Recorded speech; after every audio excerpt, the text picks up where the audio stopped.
Hello everyone. So class +1 पहले हम पढ़ चुके हैं atomic radii, ionic radii and अब है इसके बाद मेटेलिक करेक्टर। ये क्या थी बेटा, आपकी ट्रिक थी याद करने के लिए। आपने वेरिएशंस इसकी सारी देख ली है। ट्रिक क्या थी, M B D B D. तो हम ए और आई तो पढ़ चुके हैं, अब हमने पढ़ना है एम यानी कि मेटेलिक करेक्टर। और जो ये बॉन्ड लेंथ, डेंसिटी, बेसिसिटी है ये आप पढ़ेंगे कुछ 9th चैप्टर के बाद, राइट। सो अभी हमारा मेन टारगेट कौन है, मेटेलिक करेक्टर, और उसके आगे के जो टर्म्स है हाइब्रो वाली वो पढ़ना है हमने, राइट। तो देखते हैं मेटेलिक करेक्टर। मेटेलिक करेक्टर होता ही क्या है, देखो मेटल ही क्या होता है, मेटल वो होता है जो अपने इलेक्ट्रॉन लूज कर दे, और नॉन मेटल क्या होता है जो इलेक्ट्रॉन को गेन कर ले। सिमिलरली अब देखो मेटल का मतलब मैं बात करता हूं कि सपोज करो कोई भी आपने तो देखा होगा ना, सोडियम है जैसे, इसने क्या करा, एक इलेक्ट्रॉन लूज कर दिया और यहां पर आ गया सोडियम प्लस और एक इलेक्ट्रॉन बाहर निकल गया, राइट। अब कभी कभी बच्चे ना मतलब कुछ भी मूड में होते हैं, पूछ लेते हैं कि सर ये कैसे मतलब बन रहा है, तो वो भी आसान है, सिंपल सी बात है। मैंने क्या कहा, सोडियम में से एक इलेक्ट्रॉन बाहर निकला तो क्या बन गया, ये सोडियम प्लस बन गया, है ना। जिसमें से एक इलेक्ट्रॉन चला जाता है उस पर क्या चार्ज आता है, एक पॉजिटिव। और इसको मैंने ऐसे भी बताया था Cl से, Cl ने क्या करा, इससे एक इलेक्ट्रॉन छीन लिया, राइट। या फिर मैं NaCl का एग्जांपल ले रहा हूं तो मैं लेता हूं यहाँ पर, Cl ने क्या करा, Na से एक इलेक्ट्रॉन छीन लिया। और हम जानते हैं अगर कोई किसी से कुछ छीनता है, चोर गुंडे डाकू सब क्या होते हैं, नेगेटिव, और जिसके साथ हादसा हुआ उस पर क्या चार्ज आ जाता है, पॉजिटिव चार्ज, राइट। अब बच्चे में कभी कभी पूछ लेते हैं सर पॉजिटिव चार्ज कैसे आ रहा है, तो मैंने सोडियम में से एक इलेक्ट्रॉन को माइनस कर दिया और क्या बन गया, सोडियम प्लस बन गया।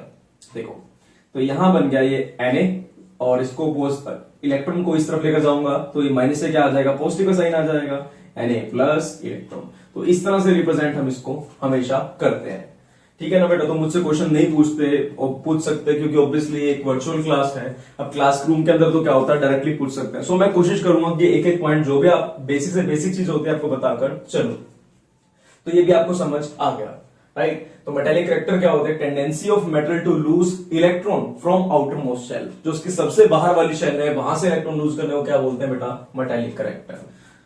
फॉर एग्जाम्पल मैंने लिया यहाँ पर लिथियम का एग्जाम्पल, 2 इलेक्ट्रॉन यहाँ पर, 1 इलेक्ट्रॉन यहाँ पर, ये सबसे बाहर वाली शेल है, फिलहाल तो यही सबसे बाहर वाली शेल है। तो यहां से जब इलेक्ट्रॉन को लूज करके जाता है उसे क्या बोल देते हैं बेटा, इसका मेटेलिक करेक्टर। अगर सोडियम के लिए बात करूं तो एक और शेल होगी, है ना। अब मेटेलिक करेक्टर किसके लिए देखूंगा, सबसे बाहर वाले शेल के लिए। तो वही बात होगी, the tendency of metal to lose electron from outer most, सबसे बाहर वाली शेल से, उसे क्या बोल देंगे, इसका मेटेलिक करेक्टर। अब इसकी देखते हैं वेरिएशंस। अब आपको पता है, ट्रिक से तो पता ही आपको कि लेफ्ट टू राइट क्या करेगा, डिक्रीज, टॉप टू बॉटम क्या करेगा, इंक्रीज। अब देखते हैं इसके कुछ रीजन। अब देखो सपोज करो मैं पहले नीचे की तरफ देखता हूं, है ली ना की रब से फरियाद। अब देखो यहां पर तो क्या है बेटा, H में पहली एक ही शेल है और वहीं पर न्यूक्लियस है, बिल्कुल पास है इसके। अब देखो ये नेगेटिव चार्ज, इलेक्ट्रॉन पे क्या चार्ज होता है, नेगेटिव, प्रोटॉन पे क्या चार्ज होता है, पॉजिटिव, यानी कि न्यूक्लियस पे क्या चार्ज होता है, पॉजिटिव। ये अट्रैक्ट करते हैं एक दूसरे को और इजिली मूव करेगा ही नहीं, राइट। तो इजिली लूज करने वाला तो ये नहीं है। लेकिन अगर मैं बात करूं एक और शेल आ गई, है ना, अब थोड़ा सा ये दूर हो गया, इस जगह पर निकल कर जाना क्या हो जाएगा, आसान, क्योंकि फोर्स ऑफ अट्रैक्शन थोड़ी सी क्या हो गई, कम हो गई। मैं उससे अगले की बात करूं, यानी कि हाइड्रोजन हो चुका है, लिथियम हो चुका है, तीसरी शेल यानी कि सोडियम की बात करूं तो यहां पर क्या है, थोड़ा सा और दूर हो गया। अगर बात करूं तो पोटेशियम की, थोड़ा सा और दूर हो जाएगा।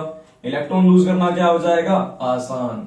अब देखो आपने कभी नेगेटिव पॉजिटिव अट्रैक्ट करते तो नहीं देखा, लेकिन क्या आपने मैग्नेट को देखा है, अगर मैग्नेट बिल्कुल पास हो तो खींचना क्या होता है, थोड़ा सा डिफिकल्ट होता है। अगर थोड़ा सा दूर हुआ तो थोड़ा सा आसान, थोड़ा सा और दूर हुआ तो थोड़ा सा और आसान, राइट। सिमिलरली ये है। नहीं तो मेरे पास एक एग्जांपल भी है, आप ये समझो कि बीच में क्या है, पॉजिटिव चार्ज है, और ये बीच में आपके पापा बैठे हुए हैं, ये आपके नहीं इलेक्ट्रॉन के पापा है, ठीक है, और इलेक्ट्रॉन यहाँ पर है। तो देखो ये भी पढ़ रहा होगा बैठ के ना, इसके पापा सामने बैठे हैं, या फिर पढ़ने के नोटंकी कर रहा होगा, कुछ तो कर ही रहा होगा। लेकिन इसके दोस्त का फोन आता है, चल घूम कर आते हैं, तो क्या जा सकता है निकल कर, नहीं जा सकता ना, क्योंकि बिल्कुल पास है ना। कहेगा नहीं यार आज तो पढ़ने का मन है, आज तो काट देता हूँ, है ना। चलो समझते उसके पापा भी है, सब कुछ की नोटंकी क्या चल रही है। इसके बाद क्या है कि अगर थोड़ा सा दूर हो गया, अगर दूसरे कमरे में तो बात कर लेंगे, यार बात तो कर लेता हूँ, देखता हूँ बाद में आपका, ठीक है। लेकिन इसके पापा अगर बाहर गए हुए, ऑफिस गए हो तो निकल कर आ सकता है। इसके पापा अगर फॉरेन गए हुए हैं तो यार जब मर्जी आएगा, जब मर्जी जाएगा, सही बात है कि नहीं, मन मर्जी करने स्टार्ट कर देगा।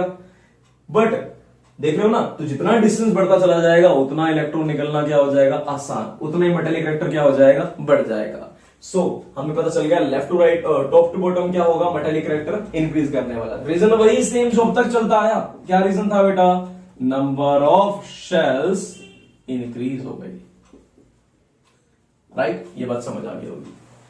लेफ्ट टू राइट, अगर मैं लेफ्ट टू राइट की बात करता हूं तो क्या फर्क पड़ता है? देखो बेटा, पहले भी बता चुका हूं, लेफ्ट टू राइट क्या होता है, न्यूक्लियर चार्ज बढ़ जाता है। फॉर एग्जाम्पल मैं बात करता हूं यहां से फोन से बात की, फोन से बात।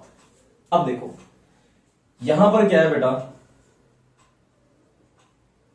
अब बोरोन के पास कितने प्रोटॉन होते हैं, बीच में क्या चार्ज, मतलब इसका एटॉमिक नंबर बताओ सिंपल। इसका एटॉमिक नंबर 5, 6, 7, 8, 9। अगर मैं बात करता हूं यहां पर किसकी, नियोन की, तो ये हो जाते हैं 10। ठीक है, अब एक चीज देखो यहां पर, देखो अगर बोरोन की बात करता हूं तो यहां पर कितने इलेक्ट्रॉन होंगे आउटर मोस्ट में, 2 तो अंदर आ गए, बाहर कितने होंगे, 3, 1 2 3। कार्बन की बात करूं तो कितने होंगे, 1 2 3 4। ठीक है, अगर बात करता हूं नाइट्रोजन की तो कितने होने वाले हैं,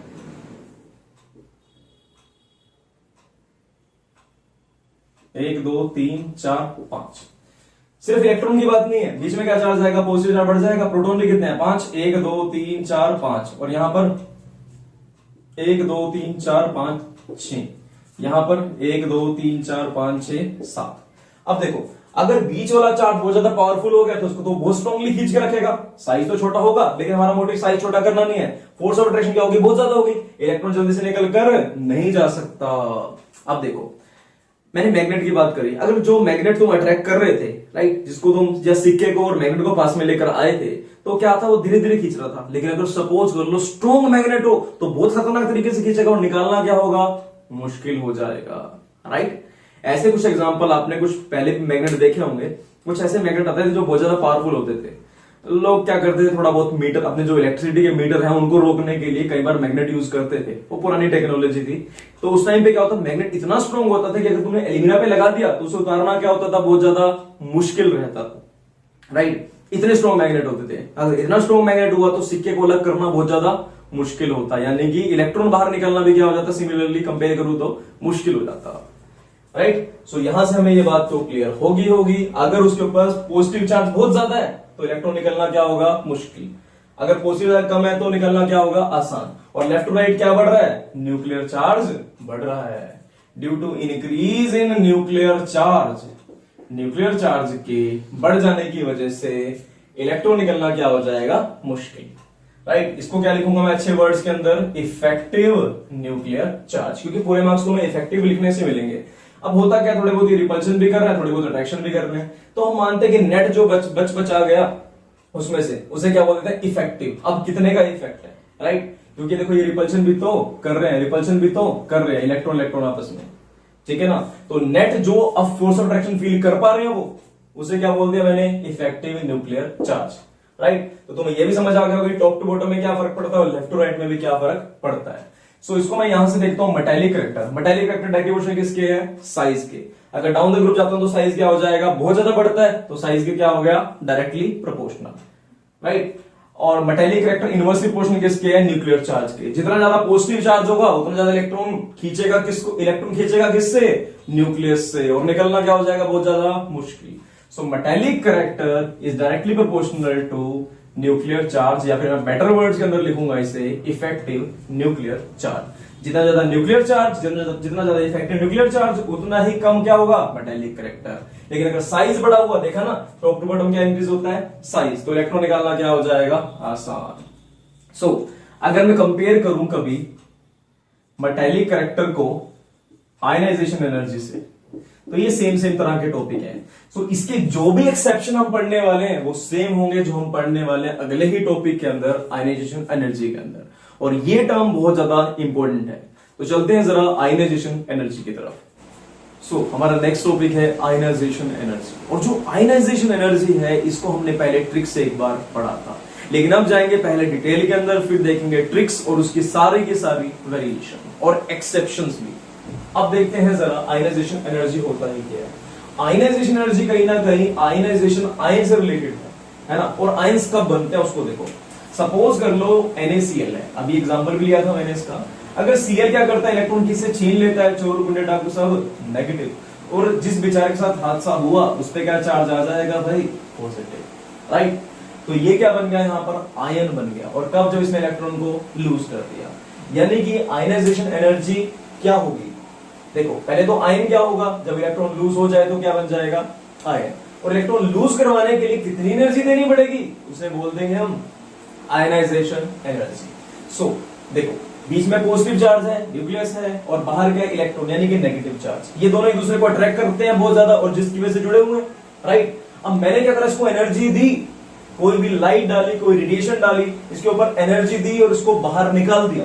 इसको बाहर निकालने के लिए कितनी एनर्जी चाहिए थी, उसे बोल दिया हमने आयनाइजेशन एनर्जी। फॉर एग्जाम्पल यहां पर कोई भी बच्चा खड़ा था, तो मैंने क्या करा, थोड़ा सा धक्का दिया, वो जाना नहीं चाहता था, लेकिन मैंने क्या करा, थोड़ा सा प्रेशर दिया और वो निकल कर क्या हो गया, बाहर चला गया, राइट। तो जो एनर्जी मुझे देनी पड़ी निकालने के लिए, तो वो तो क्या हो गई, उस बच्चे को निकालने के लिए एनर्जी। लेकिन अगर जो इलेक्ट्रॉन को बाहर निकालने के लिए चाहिए हो, उसे क्या बोल देंगे हम, आयनाइजेशन एनर्जी। अब इसकी डेफिनेशन पढ़ते हैं, the amount of energy required to remove electron from isolated gases atom. अरे ये क्या है भाई, आइसोलेटेड गैसेस एटम। सो ये वर्ड हमारे लिए बहुत ज्यादा इंपॉर्टेंट है, इसको हम डिस्कस करने वाले हैं। तो एक बार देखते हैं। तो सबसे पहले क्या था, सोडियम को मैंने, सोडियम में से क्या हुआ बेटा, एक पॉजिटिव चार्ज आया और इलेक्ट्रॉन निकल कर बाहर चला गया, और इसको निकालने के लिए मुझे देनी पड़ी एनर्जी। इस एनर्जी को क्या बोलूंगा मैं, सोडियम के लिए फर्स्ट आयनाइजेशन एनर्जी, राइट। अब इस वर्ड की तरफ देखते हैं जरा, ये है क्या, isolated gases atom. Isolate word का मतलब, मैंने आइसोलेट तो तुम जान रहे हो आजकल, तो आइसोलेट को इतना इंपॉर्टेंस क्यों दे रहे हैं यहां पर, देखो बेटा, अगर मैंने किसी एक एटम में से इलेक्ट्रॉन निकालने, तो मैं सिर्फ उस एटम की बात करूंगा।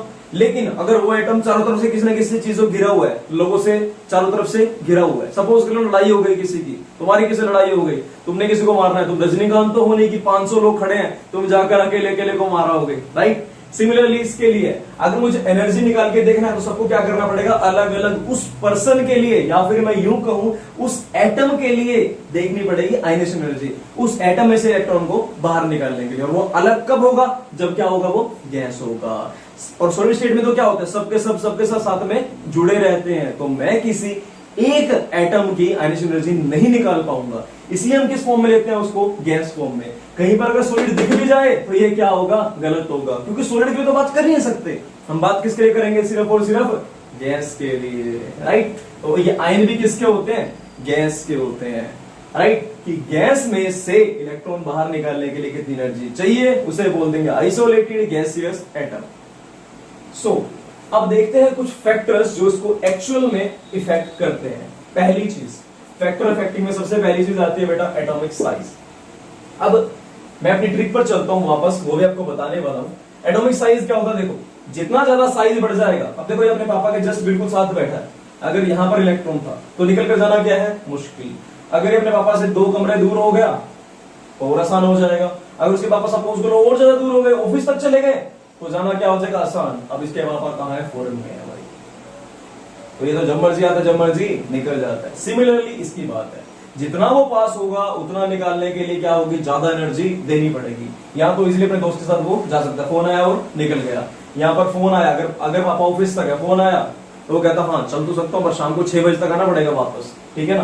तो ये वो कंडीशन होगी। लेकिन अगर उसके पापा दूसरे ही कमरे में हैं, तो वो जल्दी से निकल कर नहीं जाएगा, है ना, घूमने के लिए नहीं जाएगा, कुछ ना कुछ उसको बहाना सोचना पड़ेगा, या तो चुप करके बैठ के पढ़ेगा, राइट। लेकिन जब पापा बिल्कुल ही साथ बैठे हैं इसके, है ना, किसके पापा, इलेक्ट्रॉन के न्यूक्लियस, यानी कि ये अट्रैक्ट बहुत ज्यादा कर रहे हैं, तो यहां पर निकल के जाना तो क्या है, नामुमकिन।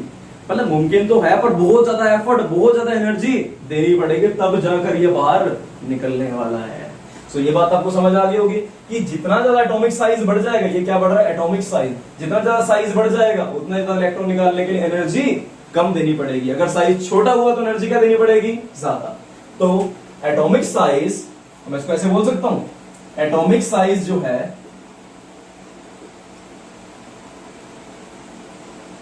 वो डायरेक्टली प्रोपोर्शनल है आयनाइजेशन एनर्जी, ठीक है। जितना बड़ा साइज उतना ही कम एनर्जी देनी पड़ेगी।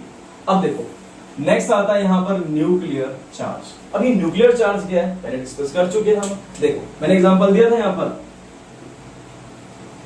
फोन से बात, फोन से बात। अब देखो अगर बोरोन के पास कितने इलेक्ट्रॉन, इसका एटॉमिक नंबर कितना है 5, 6, 7, 8, 9, इसके पास इलेक्ट्रॉन कितने होंगे बेटा 5, प्रोटॉन्स भी कितने होंगे 5। तो मैंने जो बीच में पॉजिटिव चार्ज बनाया वो कितने हैं 5, 1 2 3 4 5। अब इसके बाहर इलेक्ट्रॉन, यहां पर इलेक्ट्रॉन हो गए 1 2 3, राइट। अब देखो बीच में अगर पॉजिटिव चार्ज ज्यादा होता तो ज्यादा स्ट्रांगली अट्रैक्ट करता, मैंने एग्जांपल दिया था ना, जितना स्ट्रॉन्ग मैग्नेट होगा उतना ही स्ट्रांगली क्या करेगा अट्रैक्ट करने वाला है और निकल कर जाना मुश्किल। यहां तो 5 थे, अगले वाले में कितना हो जाएंगे 6, उससे अगले वाले में 7, तो 7 हो गया तो क्या हो जाएगा और ज्यादा 1 2 3 4 5 6 7 और ज्यादा क्या हो जाएगा पावरफुल, और ज्यादा पावरफुल तरीके से वो खींचने वाला है और निकल कर जाना क्या हो जाएगा मुश्किल। तो लेफ्ट टू राइट क्या बढ़ जाता है न्यूक्लियर चार्ज, और मैंने पहले भी बताया क्या बढ़ जाएगा इफेक्टिव न्यूक्लियर चार्ज। सो निकल कर जाना क्या हो जाएगा बहुत ज्यादा मुश्किल। या यूं कहूं कि देखो इस जगह पर जो तुम्हारी लड़ाई हुई थी उसी की बात कर लेते हैं। जो लड़ाई हुई थी उसमें क्या था, पहले घर में 5 भाई है, सॉरी 3 भाई है, इनको निकाल कर लाना थोड़ा मुश्किल काम है, तो तुम तो निकाला होगे ना। अगर मैं बात करता हूँ, अगर मैंने बोला कि वहां पर 4 भाई है तो निकलना थोड़ा सा रिस्की हो जाएगा ना। अगर 5 है तो और ज्यादा खतरनाक हो जाएगा, 6 है तो बेटा दिक्कत वाली बात है, 7 है तो सोचना भी मत। सिमिलर कंडीशन यहाँ पर है, निकाल कर लाना क्या हो जाएगा मुश्किल, क्योंकि क्या बढ़ गया उसका इफेक्टिव न्यूक्लियर चार्ज, सारे भाई बढ़ गए, अब तो निकलना क्या है मुश्किल, राइट। सो ये दोनों फैक्टर होप आपको समझ आ गए होंगे। अब जो नया फैक्टर, ये दोनों तो हमने बहुत पहले से पढ़ रखे हैं, अगर जो नया फैक्टर की बात करूं वो है पेनिट्रेशन इफेक्ट। अब ये पेनिट्रेशन इफेक्ट क्या होता है उसको देखते हैं। देखो अब पेनिट्रेशन इफेक्ट को मैं ऐसे बता सकता हूं कितना ज्यादा उसने सराउंड कर रखा है, कितना ज्यादा वो पास है, पेनिट्रेशन को बोल सकता हूं पास, कितना ज्यादा न्यूक्लियस के पास रहेगा। देखो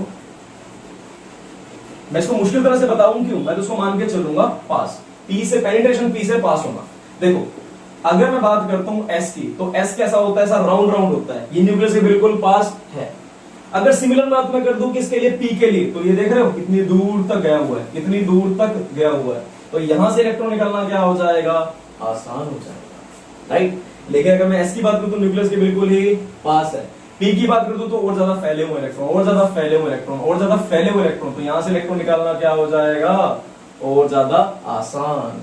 यानी कि एस जो होता है न्यूक्लियस को घेरे रखता है बॉडीगार्ड की तरह, है ना, तो यहां से तो निकल कर जा ही नहीं सकते इलेक्ट्रॉन, इसने क्या कर रखा है चारों तरफ से अट्रैक्ट कर रखा है, निकल कर जाकर दिखाए। लेकिन पी की बात करूं तो वो बहुत बहुत बहुत ज्यादा दूर हो गए, तो इलेक्ट्रॉन निकलना यहां से क्या हो जाएगा आसान हो जाएगा, राइट। अब देखो मैं इसका कुछ क्वेश्चंस भी आपको एक दो बता देता हूं। फॉर एग्जाम्पल मैंने तुमसे पूछा 2s में से इलेक्ट्रॉन निकालना आसान होगा या 2p में से। अगर ये बात समझ नहीं आ रही तो एक बार इसको देखते हैं। सबसे ज्यादा पेनिट्रेशन किसका है, s का, उसके बाद p का, उसके बाद d का, उसके बाद f का, तो सबसे ज्यादा पास कौन हो गया s। s से इलेक्ट्रॉन निकालना सबसे ज्यादा मुश्किल। अब देखो जरा यहां पर है 2s 2p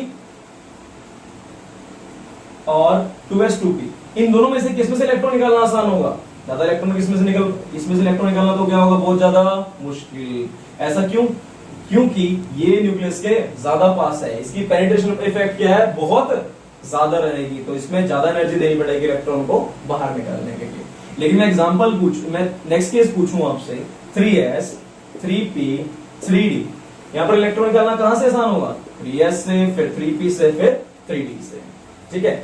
लेकिन अब यहाँ पर एक एक्सेप्शन नाम की चीज तो नहीं कह सकते इसको, मैं कह सकता हूं थोड़ा सा अच्छा कंसेप्ट पूछ लें अगर, तो वो क्या होगा। देखो अगर मैंने पूछा 4s और 3d इसमें से इलेक्ट्रॉन निकालना आसान होगा, तो तुम्हारा आंसर ये भी हो सकता है कि सर s में से निकालना क्या होगा मुश्किल होगा, तो ये बात हो जाएगी आपकी गलत, क्योंकि उसका जो पहला नंबर यानी कि जो प्रिंसिपल क्वांटम नंबर यानी कि जो शेल है वो क्या होनी चाहिए, सेम होनी चाहिए।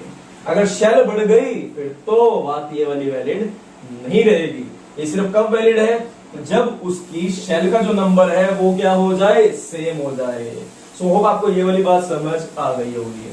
अब मैं आपसे एक क्वेश्चन पूछता हूं, और ये एक्सेप्शन में आप काउंट ना ही करो, कर भी सकते हो, वैसे कंसेप्ट है पूरा का पूरा। देखो अब मैंने बात करी बेरिलियम के लिए, ठीक है, इधर से बात करी बोरोन के लिए, इसका एटॉमिक नंबर 4, इसका 5, ठीक है।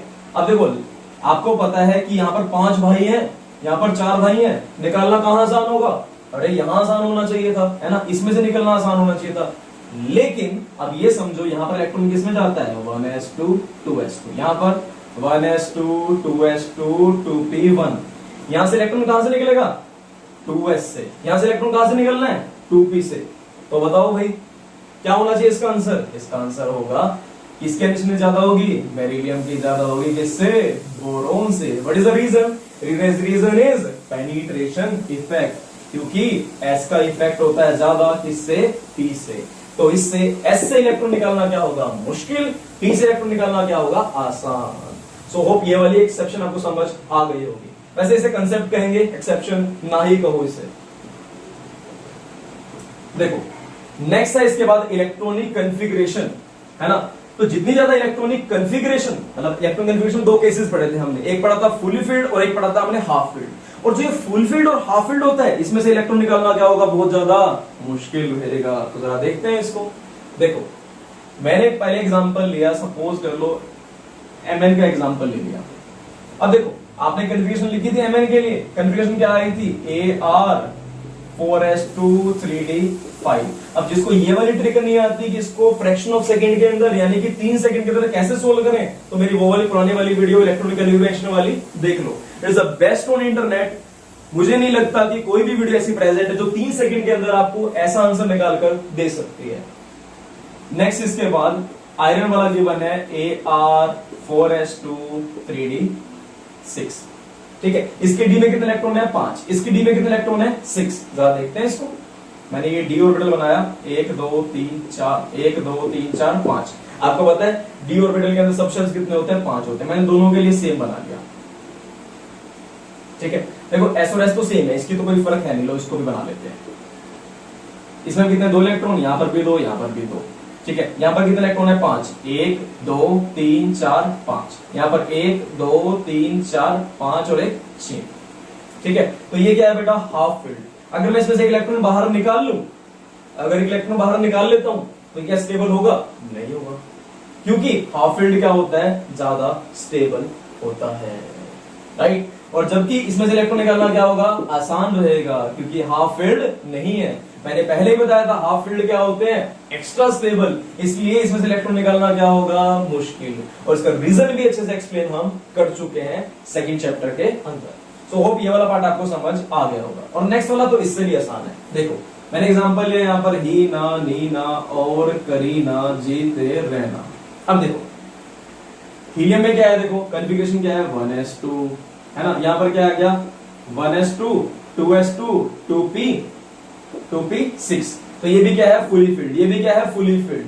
नीचे वाले सारे क्या आएंगे बेटा? फुली फील्ड आएंगे। तो ट्रिक आपको याद होगी 3s2 3p6। ये भी क्या है? Fully field. तो इसलिए ये भी क्या होंगे? स्टेबल। अगर इसकी बात करूं यहां पर, तो ये भी क्या आ जाएगा बेटा? Fully field. और फुली फील्ड क्या होते हैं बेटा? Extra stable. इसलिए सारी नोबल गैसेस क्या होती हैं? लेस रिएक्टिव होती हैं, क्योंकि इलेक्ट्रॉन निकालना वहां से क्या होता है? बहुत ज्यादा मुश्किल। सो होप ये वाला पॉइंट भी आपको अच्छे से क्लियर हो गया होगा। सो आप इसका स्क्रीनशॉट ले सकते हैं। सो चलते हैं हम कुछ इसके वेरिएशंस की तरफ कि पीरियड एंड ग्रुप के अंदर क्या वेरिएशंस मिलती हैं। सो अब हम चलते हैं variation in group and periods की तरफ।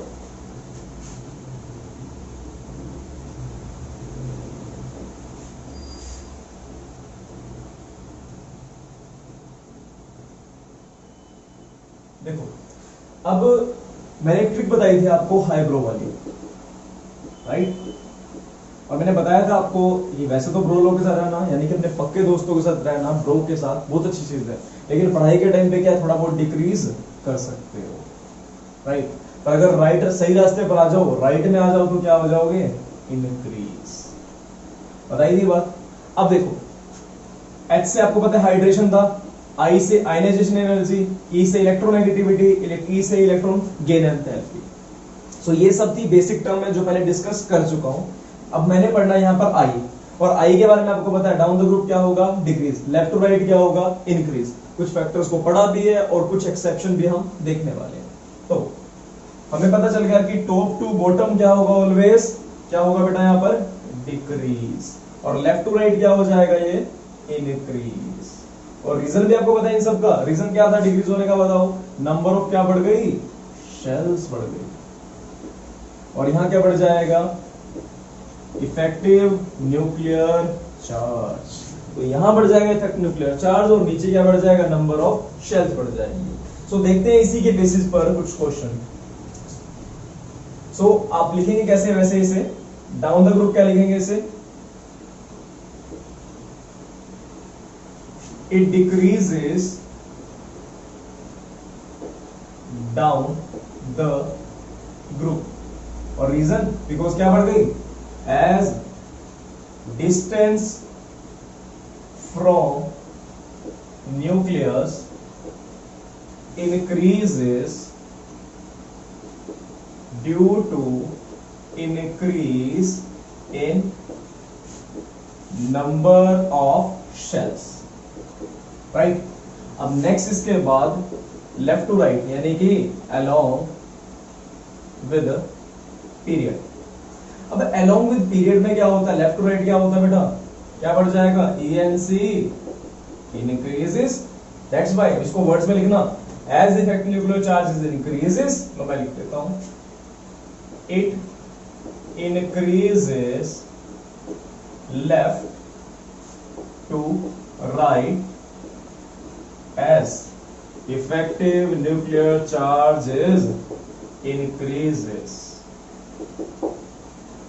right? So ये वाली बात आपको समझ आ गई होगी। अब चलते हैं इसके बेसिस पर कुछ क्वेश्चन देख लेते हैं। एक बार स्क्रीनशॉट ले लो आप इसका।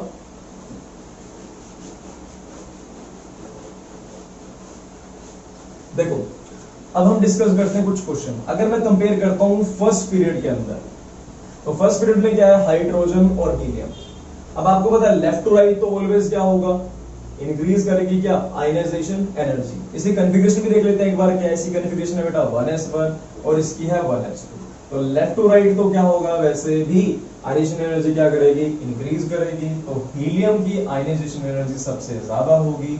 रीजन क्या होगा बेटा इसकी आयनाइजेशन एनर्जी ज्यादा होने का, क्योंकि ये तो फुली फिल्ड भी है ना, ऊपर से लेफ्ट टू राइट भी जा रही है, तो ये तो क्या होने वाली है, मैक्सिमम होने वाली है। देखते हैं नेक्स्ट। देखो इसके बाद मैंने लिखा एलिना की होता है प्रॉपर,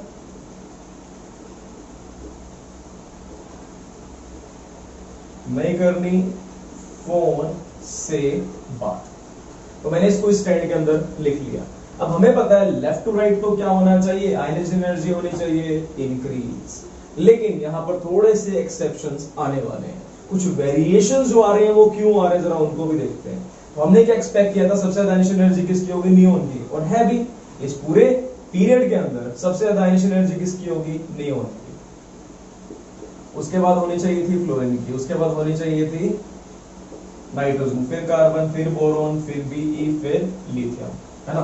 हम एक्सपेक्ट कर रहे थे ऐसी होगी, ये क्या है हमारी एक्सपेक्टेड। लेकिन अगर मैं बात करूं रियलिटी की, तो उसमें क्या होगा, तो मैंने क्या बोला, इसको क्या से क्या हो गया, देखते देखते अब हम देखने वाले हैं कि क्या चेंजेस आने वाले हैं इसके अंदर। देखो ये सबसे स्टेबल है, बिल्कुल मानते हैं, क्योंकि ये क्या है, फुली फिल्ड है। फुली फिल्ड इलेक्ट्रॉनिक कन्फिगरेशन में इन सब की पहले इलेक्ट्रॉनिक कन्फिगरेशन लिखता हूं। मैंने लिखा यहाँ पर क्या आ गया, 2p6 2s2, राइट। इसके लिए बोलूं तो 1s2 2s2 2p6, ये क्या हो जाएगा 1s2 2s2 2p5।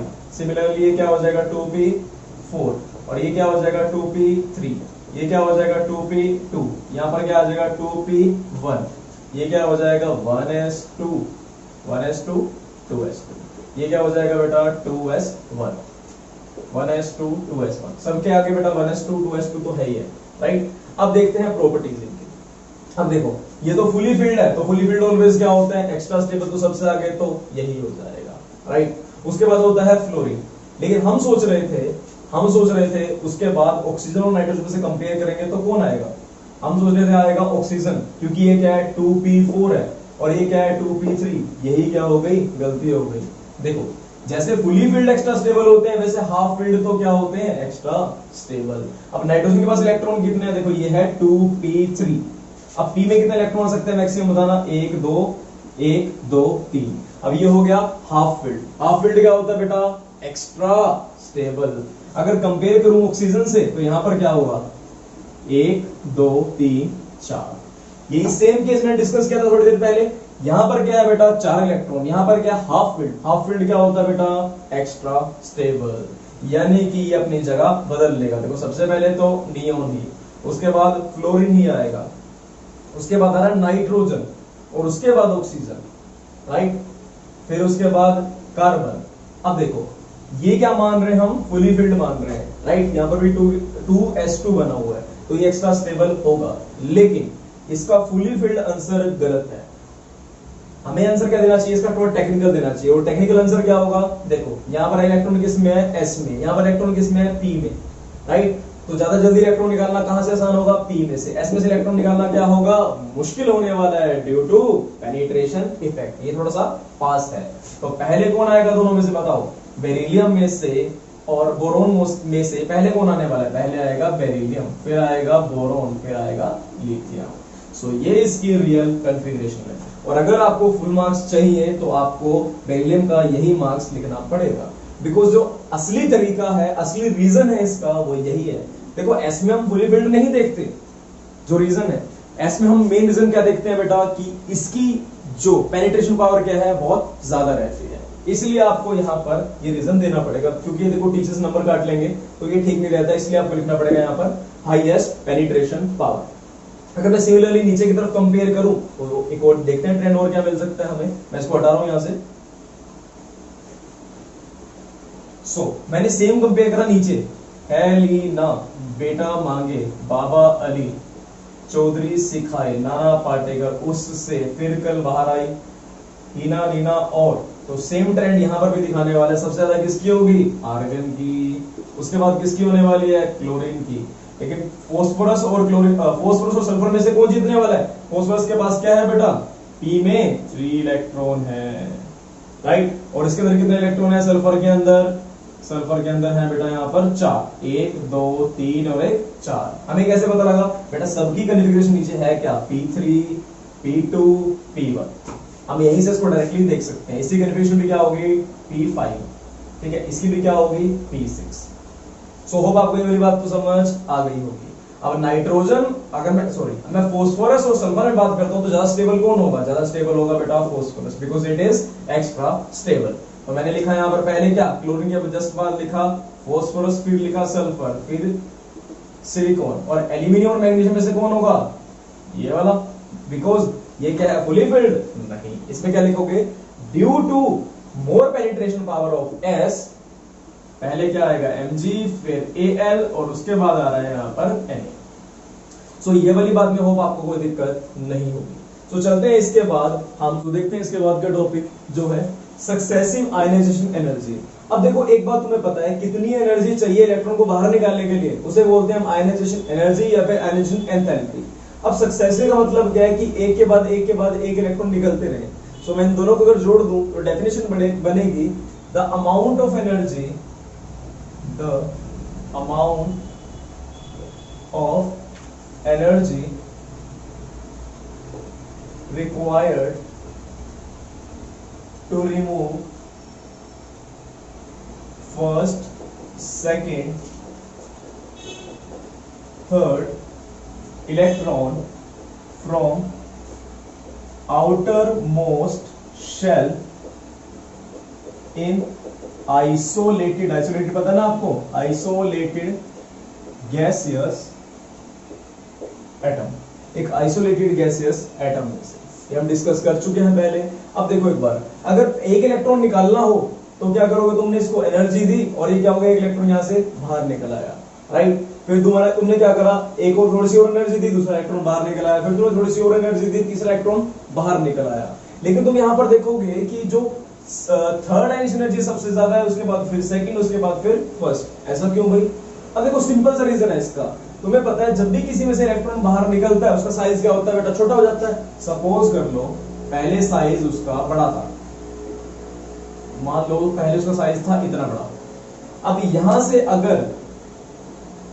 अगर एक इलेक्ट्रॉन बाहर निकला तो साइज क्या हो जाएगा बेटा, इसका छोटा हो जाएगा। फिर अगर एक और इलेक्ट्रॉन यहां से बाहर निकलता है तो साइज क्या हो जाएगा, और छोटा। तो न्यूक्लियस के पास आता चला जा रहा है, इलेक्ट्रॉन निकलना क्या हो जाएगा, मुश्किल, क्योंकि अपने पापा के बिल्कुल पास आ गया। तो यहां से निकलकर जाना इसके लिए क्या है, मुश्किल। तो इसका रीजन क्या दोगे तुम, सिंपल सी बात है, यहां पर क्या बढ़ जाएगा, इफेक्टिव न्यूक्लियर चार्ज, क्योंकि सिर्फ इलेक्ट्रॉन निकल रहे हैं, न्यूक्लियस में से प्रोटॉन तो बाहर नहीं निकला, यानी कि जो न्यूक्लियर पे चार्ज है, और न्यूक्लियर पे क्या चार्ज है, पॉजिटिव।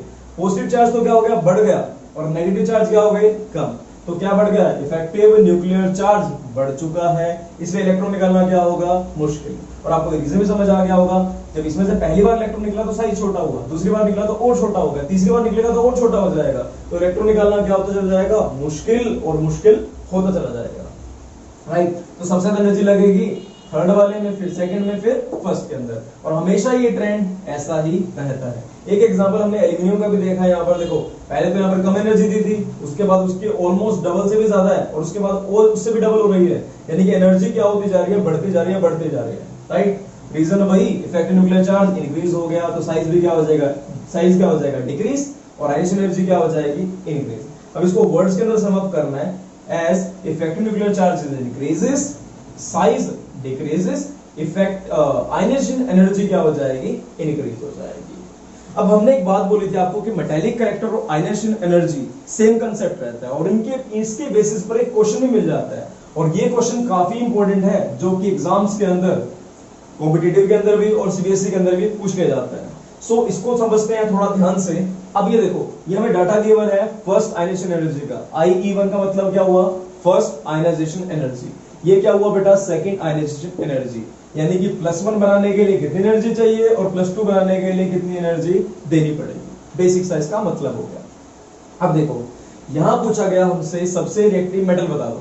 अब मेटल तो क्या होता है, जो जल्दी से इलेक्ट्रॉन को लूज कर दे, उसे क्या बोलेंगे बेटा, मेटल। तो इनमें जिसको सबसे कम एनर्जी देनी पड़े, जो जल्दी से इलेक्ट्रॉन लूज कर देगा, उसे क्या बोल देंगे, मोस्ट रिएक्टिव मेटल, और वो कौन है, 419।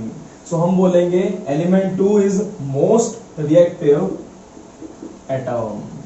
अब देखते हैं नेक्स्ट, लीस्ट रिएक्टिव मेटल कौन सा है, ये देखो, जिसकी एनर्जी क्या हो, सबसे ज्यादा एनर्जी किसकी है, 6 की। सो ये क्या हो गया बेटा, लीस्ट, 5th की, तो ये क्या हो गया बेटा, लीस्ट रिएक्टिव मेटल। ये दोनों पार्ट तो हमें समझ आ गए, राइट। मैंने कैसे देख लिया, आयनाइजेशन एनर्जी से, कि कितनी एनर्जी उसको देनी पड़ रही है। अगर ज्यादा एनर्जी देनी पड़ रही है तो मेटल रिएक्ट नहीं करता, है ना, ये रिएक्ट नहीं करते, जिनके पास क्या इनको कह देना पड़ता है, बहुत ज्यादा अमाउंट के अंदर एनर्जी देनी पड़ जाए। अब देखो, यहां पर क्वेश्चन है, the metal which form MX2 compound. MX2 यानी कि ये बताना चाहता है कि इसकी ऑक्सीडेशन स्टेट 2 है। फॉर एग्जांपल, अगर मैं MX2 की बात करता हूं, या मैं MCl2 लिख दिया मैंने यहाँ पर, X यानी कि कोई भी हैलोजन, तो इसका मतलब क्या हो गया, देखो, जब क्लोरीन में कितना चार्ज होता है, -1। अगर ये 2 है तो इसमें चार्ज कितना आ गया, पूरे में चार्ज आ गया -2, और आपको पता है जितना पीछे नेगेटिव उतना ही आगे पॉजिटिव, और यहाँ पर क्या आ जाएगा, +2, राइट। सो इसकी ऑक्सीजन स्टेट कितनी होनी चाहिए, +2। इसका तुम्हें दो तरह से क्वेश्चन पूछ सकते हैं, या तो ये पूछ ले, the element which easily form MX2 compound, या ये पूछ सकते हैं, the element which easily show +2 oxidation state. तो इसका आंसर क्या दोगे, जिसकी सेकंड आयनाइजेशन एनर्जी सबसे कम होगी। सबसे कम किसकी देखना, आयनाइजेशन एनर्जी सबसे कम है बेटा 5th की। अब जो ये 5th है, ये MX2 कंपाउंड क्या करेगा, बहुत जल्दी बनाने वाला, और ऐसा क्यों, क्योंकि इसकी जो सेकंड आयनाइजेशन एनर्जी है वो सबसे कम है। तो इसका आंसर क्या लिख दोगे तुम यहां पर, 5th, राइट। नेक्स्ट है इसके बाद, the element which do not form MX2, जो MX2 बनाता ही नहीं, जो MX2 बिल्कुल ही बनाएगा नहीं, but MX is form. MX तो बनता है, लेकिन MX2 नहीं, बिल्कुल भी नहीं बनने वाला। या फिर मैं ऐसे पूछ सकता हूं, जिसमें MX तो स्टेबल है लेकिन MX2 स्टेबल नहीं है। क्वेश्चन किसी भी टाइप से आ सकता है। अब MX2 का मतलब क्या हुआ, ये नहीं बनाता, इसका मतलब क्या हुआ कि इसकी जो +2 ऑक्सीजन स्टेट है इतनी जल्दी आने वाली नहीं है, बहुत ज्यादा अमाउंट में एनर्जी इसको देनी पड़ेगी। और यहां आप देख लोगे कि सबसे ज्यादा एनर्जी किसको देनी पड़ेगी, सबसे ज्यादा एनर्जी देनी पड़ेगी बेटा इसको, राइट। तो ये कभी भी MX2 बना नहीं सकता, क्योंकि एनर्जी कितनी देनी पड़ रही है, बहुत ज्यादा एनर्जी इसको देनी पड़ रही है। बाकियों की even double triple time energy देनी पड़ रही है, तो इलेक्ट्रॉन निकालना क्या हो जाएगा, बहुत मुश्किल। सो ये MX2 नहीं बनाएगा, लेकिन MX बना पाएगा बिल्कुल, क्योंकि देखो 520 है, थोड़ी सी हल्की सी एनर्जी ज्यादा देनी है, MX तो बना सकता है, एक इलेक्ट्रॉन तो लूज कर सकता है। दैट्स व्हाई क्या होने वाला बेटा, डी का आंसर बताओ। जो MX2 नहीं बनाएगा वो कौन सा है बेटा, 1। और नेक्स्ट इसके बाद, इससे पहले वाला question, the element which form MX2 कौन बना लेगा, वो ये बना लेगा, और इसका आंसर क्या है बेटा, 5। सो होप आपको ये वाली बात अच्छे समझ आ गई होगी और ये क्वेश्चन जो है आपके एग्जाम्स के अंदर मोस्ट कॉमनली मिल सकता है। इन एनी केस कोई डाउट है तो मैं एक बार फिर भी बता देता हूं इसको। मोस्ट एक्टिव मेटल कौन सा हो गया जो सबसे जल्दी रिएक्ट करेगा? ऑब्वियसली बात है जिसकी इनिशियल एनर्जी यानी कि जिसको एनर्जी कम देनी पड़ रही है इलेक्ट्रॉन को बाहर निकालने के लिए, वो सबसे कम कौन सा है? सेकंड। तो मोस्ट एक्टिव हो गया सेकंड। उसके बाद लीस्ट एक्टिव मेटल, सबसे कम रिएक्टिव मेटल कौन सा है? जिसकी इनिशियल एनर्जी सबसे ज्यादा किसकी है? देखो इसकी। तो फिफ्थ क्या हो गया? मोस्ट अनरिएक्टिव यानी कि least reactive element. Next the metal which form MX2 यानी कि विच शो +2 ऑक्सीडेशन स्टेट। तो +2 ऑक्सीडेशन स्टेट कौन दिखाने वाला? देखो +2 ऑक्सीडेशन स्टेट दिखाएगा बहुत जल्दी फिफ्थ, राइट। तो फिफ्थ क्या दिखाने वाला है? बहुत जल्दी +2 ऑक्सीडेशन स्टेट दिखाने वाला है। अब क्वेश्चन अलग तरह से पूछ लिया, क्वेश्चन पूछा the element which do not show +2 oxygen state, या मैं यूं बोलूं कि which do not form MX2 compound, तो उसका आंसर क्या होगा? जिसकी सेकंड एनर्जी क्या हो गई? बहुत ज्यादा। तो इसका आंसर आ जाएगा यहां पर फर्स्ट। होप आपको ये वाली सारी प्रॉब्लम क्लियर हो चुकी होगी। अब इसके बाद मैंने चलना है एक्सेप्शन की तरफ, और वो एक्सेप्शन जो मोस्ट कॉमनली IITs के अंदर पूछी जाती है, और वो पढ़ेंगे हम एक सिंपल सी शॉर्ट वीडियो के अंदर।